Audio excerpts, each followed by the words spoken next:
See Herbert. Written by Drew Grimm. Read by Drew Grimm. You can't have him, Herbert. Do you hear me? He's my only son, and I won't let you know him. Herbert smirked, clearly amused. Oh, Kimmy, that's the same thing your mother said about you, and her mother about her. In the end, darling, you all come to me.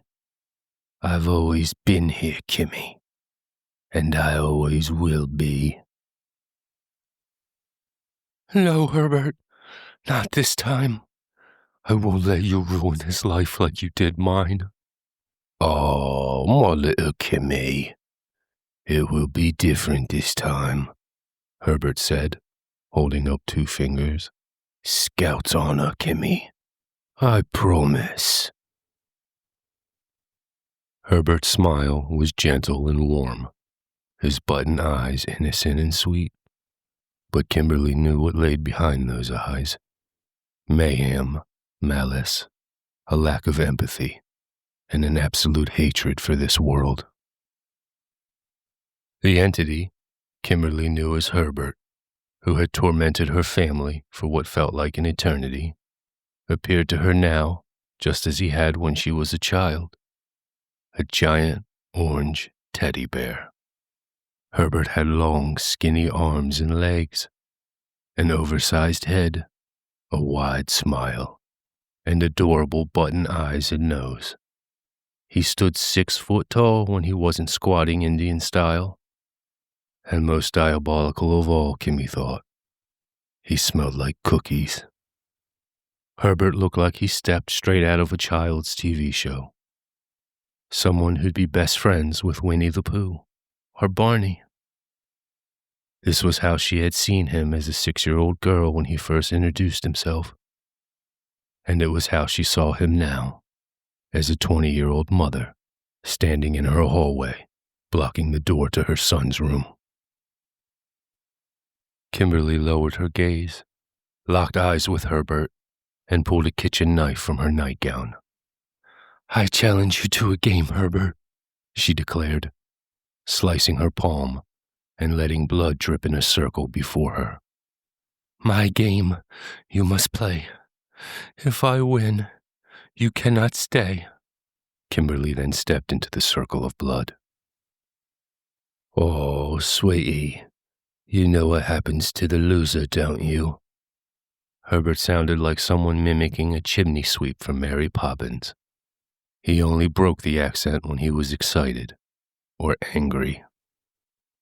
Loser goes to hell, Herbert. That's right, sweetie. H-E double hockey sticks. Such a pity, really. You were always so fun, Kimmy. Your grandmother tried this, you know. Oh, how she loved your mom. She didn't win, and she was 4 times the woman you are. Not your fault, Kimmy. Just a tougher generation, that's all. Herbert sighed to himself. Very well then, my little Kimmy. He then extended a long black fingernail from his paw, slicing his palm with a chuckle. He let the blood drip in a circle in front of him. Your game, I have to play. But if I win, I get my way. Herbert stepped into the circle. I'll see you next full moon, Kimmy. I hope you pick a fun game. It will be our last. It will be your last, Herbert, Kimberly thought to herself. And just like that, he was gone, as if he had never been there in the first place. Kimberly checked on her baby son, Andrew, barely 4 months old. Then she rushed to the living room, took out her Rolodex, grabbed her wall phone, and dialed the contact labeled Maddie. Mom, he was here. I did it. I challenged him. Kim arrived at BWI Airport around 2 p.m. about an hour before her mother's flight from Florida was set to come in. It had been nearly 16 years since Kim had last seen Maddie in person.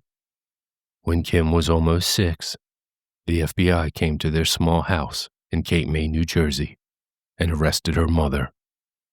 Since then, Kim had only seen her mother in news clippings.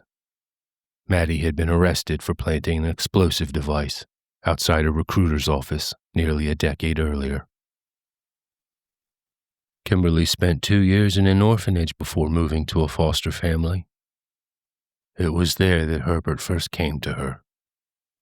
He became her everything, her champion, her protector, her closest friend. Herbert was magic. He appeared in Kimmy's dreams, whisking her away to magical lands where they sailed on chocolate rivers and picked gumdrops from candy trees. In the real world, he was always by her side, visible only to her. When Kimberly turned 7, the nuns made her a special birthday cake. One of the older girls, Amy Miller, who was 13 and seemed like a giant to Kimmy, grew extremely jealous of her. Amy made it her mission to make Kimmy's life miserable at the orphanage. During a mini-golf outing with the nuns, Amy kept bumping Kimmy every time she tried to putt. Upset, Kimmy hid in the bathroom to cry, but Herbert found her. "Oh, sweetie, no need for tears. This is a good life lesson, Kimmy. People like her, they never learn, not unless you stand up to them. Be strong for me now, okay? You can do this. Good girl. Now go pick up your golf club and swing it into that bitch's kneecap." Amy Miller never bullied Kimmy again. She never quite walked the same way either. Maddie tapped on the window. Kimmy had fallen asleep. Maddie hadn't seen her daughter in a long time, and she thought she looked tired. "Just unlock the back seat, dear. I can put my luggage back there. No need to pop the trunk." The two women, who had only spoken on the phone over the past decade, awkwardly drove off. "Mom?" "Yes, dear." "I never asked you. Was the device outside the recruiter's office, was that Herbert's idea?" Maddie could still remember everything like it was yesterday. Her fiancé, Hank, had been an Air Force pilot during Vietnam. When the chaplain and colonel arrived at her door, she was already 6 months pregnant with Kim. Herbert, who had been by Maddie's side for as long as she could remember, mourned with her. "This isn't fair, Matty. Why did poor Hank have to die? This is what they do, always trying to control us. But I know what to do. I've got a great plan, Maddie. We'll protest them. We'll set up a firework display right in front of the recruiter station. We'll do it in the morning when no one's there. They'll see then, Maddie. They'll see how serious we are." But it wasn't a firework display. It was a pipe bomb. And there were people there. Maddie had maimed 2 young men and a Marine recruiter. One of the young men had his genitalia severely mutilated. When the FBI found her years later, the judge threw the book at her. Even though she's released now, she was still on parole. "Yes, dear, it was him," Maddie replied, not hesitating to turn the question back on Kimmy. "What did he make you do, dear? What did he make you do that you've refused to tell me in all our letters?" Kimmy had prepared herself for this moment. It was the first time she was sharing it with anyone. When Kimberly was a freshman in high school, her life had finally started to improve. Her foster parents, who weren't the most caring people, began to trust her and let her live her life more freely. She was excelling as an A student. She had friends at school, and even caught the attention of a few boys. There was a school librarian, however, named Mrs. Krill, who seemed to despise everyone who wasn't as old as she was, especially Kimmy. After humiliating Kimmy in front of her friends during study hall, Herbert found her crying alone in the school store closet. "Kimmy, we can't just let her treat people like that. It's not fair. Just because she's old, she doesn't think we can stand up to her. I know exactly how to get that witch back." Mrs. Krill hated peanuts and had banned them from the library. So after school, Kimmy snuck into the library's ductwork and smeared hot peanut butter everywhere she could. She thought the smell would drive the old witch crazy. What she didn't expect was to find Mrs. Krill dead the next day, her throat swollen shut. "Oh, God." Maddie placed a hand over Kimmy's. "Mom?" "Yes, dear." "My great-grandmother. You mentioned her before. Did he make her do something terrible?" "Yes, dear." "Do you know what it was?" "The Great Chicago Fire, dear." The two ladies drove the rest of the trip in silence. Kimberly lived in a 2-bedroom apartment just outside Alexandria, Virginia. Kimmy lived with her husband, Arturo. At the moment, he was away visiting his family in Israel. Kimmy had to practically force him to go. Arturo thought leaving his wife alone with their 4-month-old son for a month was ridiculous. Kimmy agreed, but she needed him to leave. He couldn't be around for what was about to happen. Kimmy never told him about Herbert. None of the women in her family ever told their significant others. It was the night before the next full moon. Kimberly and her mother sat at the kitchen table, going over their plans one last time. "Mom?" "Yes, dear." "Are you sure this will work?" "Yes, dear. I've been planning this for a very long time." "But the last part, are you sure?" "Yes, dear. I know things about Herbert that no living person ever has." "How?" "Because he told me, dear." "Why would he tell you?" "Because I was his favorite, Kim." "Mom?" "Yes, dear." "Do you see Herbert as a giant teddy bear?" "No, dear. I see him in his true form." "His true form? What is it?" Maddie's expression gave the answer. "I'm not telling, and don't ask again." With just 2 minutes until midnight, Kimmy waited in her kitchen, clutching the game she had picked out. When she smelled freshly baked cookies coming from the living room, she knew he had arrived. Kim entered the room. "Kimmy, sweetie, what do you have there? What game did you pick?" "Risk, Herbert, with a chess timer. The rules we used to play by in the orphanage." "Risk, Kimmy? How wonderful, sweetie. What a perfect choice for our last game. I thought you might trick me with one of those silly arcade games." Herbert clapped his paws, and 2 circles of blood appeared in the living room, 10 feet apart. "Shall we begin, sweetie?" "I'm playing too, Herbert," Maddie said, stepping out of the living room closet. "Matty? Matty, my little Patty, where did you come from?" "I was in the closet, Herbert. I know how much you hate closets." "Oh, Matty, if you knew the things that lived in closets, you'd hate them too. What's this about you playing? This is me and Kimmy's game." "My blood entered the circle, Herbert. I can play too." "Oh, Matty, I showed you too many secrets, didn't I? I couldn't help myself. You were always my favorite. Always willing to play. Never denying me, did you, Matty? Matty didn't respond, except to give Herbert the middle finger. Well, all right then, ladies. This isn't what I wanted, but game on. Herbert clapped his paws, and in an instant, the board game was set up. Do you see, Kimmy? I'll let you be yellow. I know it's your favorite color.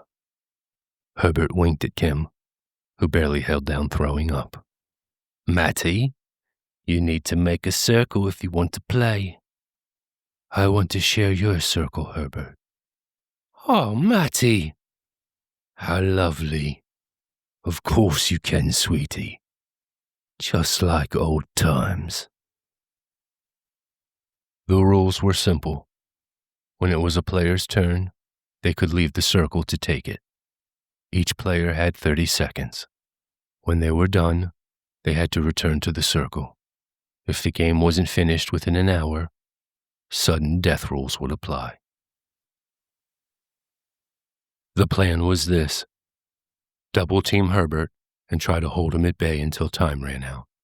When sudden death came, they would hit him with their surprise. Usually double-teaming and risk meant the unlucky third player had no chance of winning.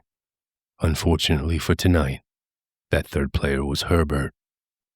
He couldn't exactly cheat, but once he got the hang of the dice, he'd roll perfect doubles every single game. And so the game began. Maddie did her best to fend off Herbert while giving ground to Kimmy, and after 59 minutes of playing, Maddie only had one territory left, while Herbert and Kimmy held the rest split evenly. My turn, Matty. I'm afraid it's over for you now, sweetie. Don't worry. I'll come visit you. The flames never bothered me much. Herbert kissed Maddie on the forehead, left the circle, and rolled perfect sixes. Maddie turned to Kimmy, trying to say something, but before she could, she vanished in a sudden burst of flames, just in time for the clock buzzer to go off. Oh, how exciting, Kimmy. Sudden death. This game has been so fun. The rules Kimmy and Herbert had for sudden death were simple. Each player gets a 30-second turn. Whoever gains the most territory wins. I will miss you, sweetie. And so will Andrew.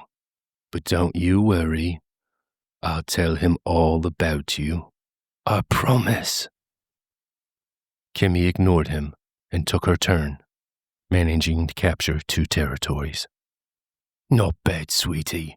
Not bad at all. Herbert's smile was wicked. You're forgetting something, Herbert? What's that, my little Kimmy? Sudden death means a new game. Maddie still gets to play. What? Suddenly, 2 thin arms wrapped around Herbert's waist. What's this? Get off me, Kimmy. Tell her to let me go. Herbert screamed and howled, unable to leave the circle to make his turn. Maddie stood tall, like a ghostly shadow, her face devoid of expression. Herbert thrashed, trying to spin in her arms and bite her face, clawing and screaming. But Maddie didn't budge. She held him in place effortlessly. Kimmy, you can't do this. You think you can cheat me? I am eternal. I was here before the angels. I was here before everything. I will always be here, Kimmy. You can't do this. Time's up, Herbert. You lose. No! You little... In a flash of fire, Herbert was gone, and so was Maddie. Kimberly, exhausted, fell to her knees and passed out briefly. When she recovered, she immediately ran to her son's room. He was sleeping like a pig. Kimberly stroked his head and kissed his belly. She wondered what he might be willing to do for his children. Andrew never had kids of his own, but Kim had a second child, a daughter, and that daughter gave her a grandson, her own little Buddha butt named Bryce. And it was on a warm August morning, when Kimberly was babysitting, she noticed Bryce drawing a picture with an orange marker. "What you got there, little man? Who's that?" "Herbert, my mom,"